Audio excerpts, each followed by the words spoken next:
در مسجد الحرام سید عبدالباعث خطالی تعریف میکرد، میگفت در رمضان رفتیم عمره، من سوال کردم از همین مسئول بلدیه شهرداری خود حرم مسجد الحرام که روزی چند تن زباله از مسجد الحرام شما میبرید بیرون تو رمضان؟ هسته خرما و نمیدونم ظرف یک بار مصرف و پاکت دوغ و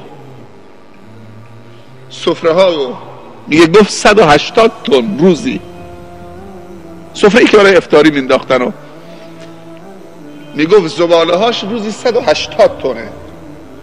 بعد میگه حساب کردم تقسیم کردم 180 تن زباله در یک روز چیزی در حدود 1,800,000 نفر درآمد. یعنی روزانه 1,800,000 نفر تو رمضان در مسجد الحرام در نمازها شرکت میکردن. 1,800,000 نفر.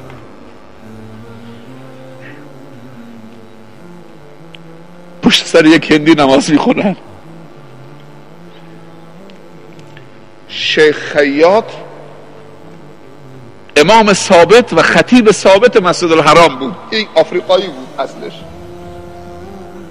شیخ خیاط دل لرزانی داشت، تلاوتش خیلی لرزان بود. انسان اگر در راه خدا قدم بردارد، ترک و عرب و بلوچ و کرد و هند و پاکستانی نمیشناسد. فضل خدا تبعیض قائل نمی شود.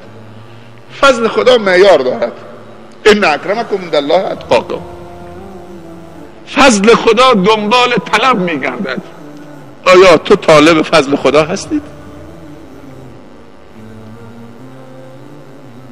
خدا وقتی در باز میکنه کسی نمیتونه ببنده.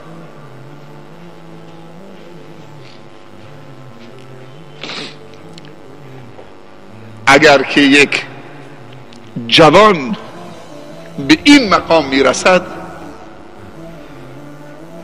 مادر با تقوایی پشت قضیه بوده. خواهرای بزرگوار و محترم، جایگاه شما در جامعه اسلامی و در فرهنگ دینی و در دستورات و در برنامه‌های قرآن و سنت و از دیدگاه خدا و رسول خدا یک جایگاه ویژه است. یک جایگاهی است که مردا غبطه میخورن به خاطر جایگاه شما.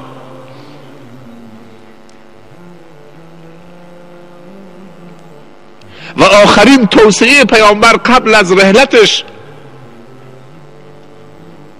میگفت استوصوا بالنساء خیرا. استوصوا بالنساء خیرا. توصیه خیر به زنها میکرد، به مردا میگفت اینها امانت هایی هستند در دست شما، کنیز در خونتون نیستن. از این طرف بیای سیلی، از این طرف بیای مشت، از این طرف بیای لگد، از این طرف بیای فوش ناموسی. اینها امانتی هستن در دست شما. اینا هم خودشون امانتن، چون از خانه پدر و مادرشون آمدن تو خانه تو. از اون طرف هم امانتدار شما هستن. و بزرگترین امانتی که یک مرد به زنش می سپارد نطفش است. این زن این نطفه مردش رو تو رحمش پرورش می دهد. یک قطره بیشتر که نیست. یک قطره تحویلش می دهد، یک فرزند تحویلش می دهد. مرد یک قطره نطفه داره، به عنوان امانت بهش می سپارد. این زن این نطفه رو پرورش می دهد 9 ماه و 9 روز از خونش، از احساسش، از عاطفه‌اش، از شیرش، از تمام وجودش، از افکارش، از نیتش، از تقواش، از اخلاصش. اینو پرورش میدهد، به دنیا میآورد، چشم روشنی پدرش میشود. یک قطره تحویل من دادی، چه تحویل دادم؟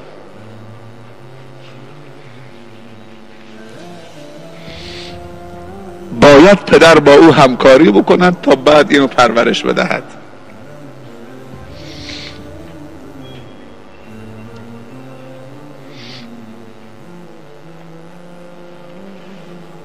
دشمنان اسلام هم فهمیدن که جایگاه این زن چیه.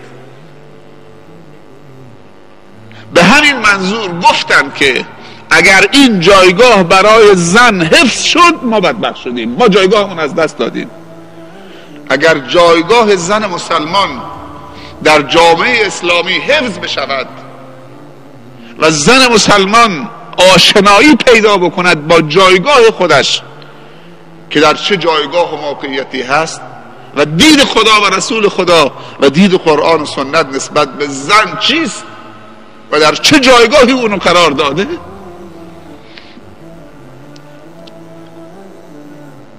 زنهای ما بدانند که جایگاه های دشمنان را متلاشی کردن. دشمن میداند که شما چه جایگاهی دارید، به خاطر همین خواب نمی رود، به خاطر همین همه ابزارش رو به کار گرفته که جایگاه ها رو جا به جا کند، از نماز خواندن به رقصیدن، از لباس تقوا به زینت و آرایش و بی تقوایی، بی عفتی، از علم و دانش به جهل و بی سوادی. شاعر عرب میگه الام مدرسه اذا اعددتها اعددت نسلا طیب الاعراقی. مادر مدرسه است که اگر بهش پرداختی، تعلیم و تربیتش کردی، آموزشش دادی، اونو عالم بار آوردی، اونو با تقوا، شما یک کارخانه آدمسازی درست کردید، دایر کردید. هر مادر یک کارخانه آدمسازی و انسانسازی است. نمونهش دیدیم مادر امام بخاری، نمونهش دیدیم اسما بنت صدیق رضی الله عنها، مادر عبدالله ابن زبیر. یک زن چند تا جایگاه پیدا کرده. اسما دختر ابوبکر رضی الله عنه، خواهر عایشه است رضی الله عنه، همسر زبیر ابن العوام از عشره مبشره رضی الله عنه، مادر عبدالله ابن زبیره. از هر طرف که نگاه بکنیم، ابوبکر چه کاره رسول الله بود، اما ابو لهب چه کاره رسول الله بود، ام جمیل چه کاره رسول الله بود صلی الله علیه وسلم. ام جمیل زن عموش بود، اونم عموش بود. کجا رفته؟ تبت یدا ابی لهب و تب ما اغنى عنه ماله و ما کسب سیصلی نارا ذات لهب امرأته حمالة الحطب فی جیدها حبل من مسد. امروز هم میتوانیم ابن الزبیرها توسط اسماهای چون شما، امروز هم میتوانیم حسن و حسین توسط فاطمه های چون شما، امروز هم میتوانیم بخاری ها توسط مادرانی چون شما، امروز هم میتوانیم مولوی عبدالعزیز ها توسط مادرانی چون شما، امروز هم میتوانیم ضیایی ها توسط مادرانی چون شما داشته باشیم. تو این همایش نگاه بکنید چه شخصیت هایی آمدن.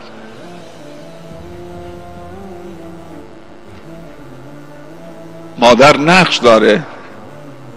فکر نکنید که خون مادر خونه که توسط لوله ناف به بچه تزریق میشه. خون نیست.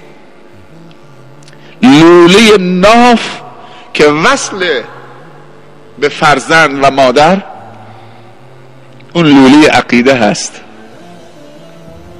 اون خون طبیعی نیست.